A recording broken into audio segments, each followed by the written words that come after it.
Однажды вечером бизнесмен Александр в элегантном костюме ужинал в ресторане одного из лучших отелей Праги. Перед ним стояла тарелка с утонченным французским блюдом и бокал красного вина. Он наслаждался видом старого города и легкой музыкой, которая доносилась из зала, когда вдруг рядом остановилась девочка лет 10 в простой потрепанной одежде. Ее лицо было чистое, но глаза выдавали усталость и глубокую тоску. Она смотрела на мужчину так, будто весь ее мир зависел от его ответа. Это была уличная девочка, привыкшая к холодному равнодушию прохожих, но именно в этот момент она решилась подойти.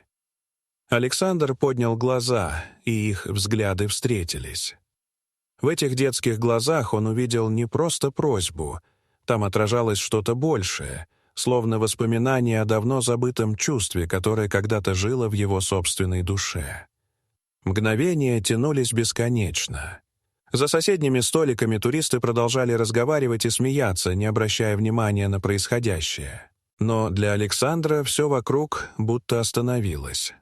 Он аккуратно положил вилку на тарелку, отодвинул бокал. В его сердце в тот миг произошло нечто, что невозможно измерить ни деньгами, ни успехом. Его ответ оказался неожиданным и для нее, и для него самого. В один момент изменилась судьба девочки, его собственная жизнь и сама суть того, что значит быть человеком. Александр посмотрел на нее внимательнее и почувствовал, как внутри дрогнула какая-то давно забытая струна. Он мягко улыбнулся и сказал: «Садись, заказывай все, что пожелаешь».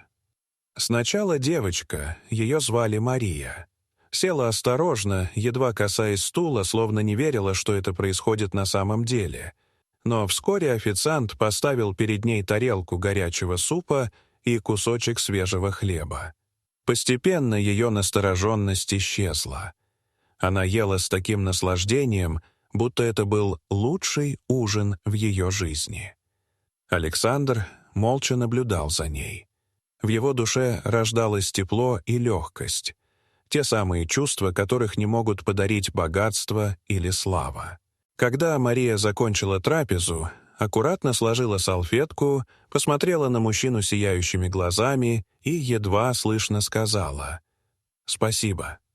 И прежде чем он успел что-то ответить, девочка вскочила и убежала в вечерние улицы Праги, так же внезапно, как появилась. Александр оплатил счет и еще долго сидел за столиком, думая о случившемся. Он понимал, возможно, он никогда больше не встретит Марию. Но одно он знал наверняка. В тот вечер он сделал настоящее добро, и это чувство оказалось дороже любых богатств. Дорогие зрители, что вы думаете об этой истории? Расскажите, пожалуйста, в комментариях. А если вам понравилось это видео, то ставьте лайк и подписывайтесь на наш канал. До свидания.